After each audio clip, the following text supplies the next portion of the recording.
Baliw ka po. Hindi mo matindi. Ayan. Pupunta na tayo sa Kadiliman. Maghanap po kami ng multong ligaw. Ito si Pare Jumar para mangingilaw ng tilapia.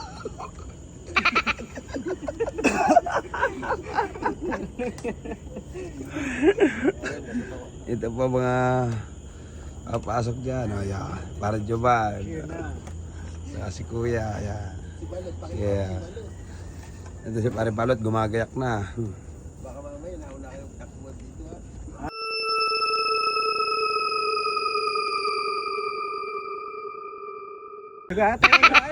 Pag may nanggal makita rin, ayaw ko, walang ano yun. Walang katawan. Mana may umuungol ano? Oo. Aray ko. Parang may nailaw sa loob. Na-reflex lang pala. Ito na mga Ghostbuster. Yaw na, ito parang akit sa bundok arayat ito.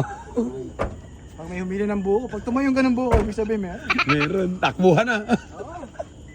Kaya huwag niyo Ito si Pare Balot. Oh, yeah. So nice. Pag tumakbo kami, di kayo madapa. Dito rin sa gilid na pare. Sa sandan. Ay, ang gilid, yung gilid.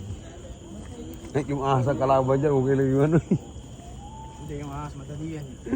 Patay tayo kaagad, hirap na so. Dito pare gilid. Mga mayero. Punta na tayo dito sa ano. Tapos yung tara na, huwag kang matakot.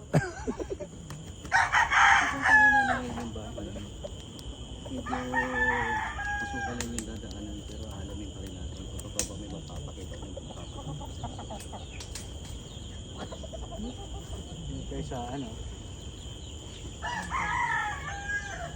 Ito lang.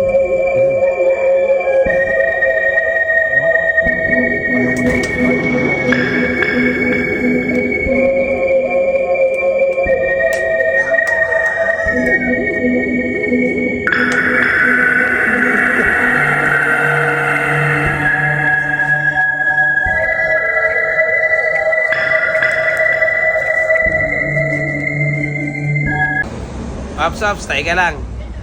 Abangan nyo yung susunod namin post, yung nakakatakot. Let's go!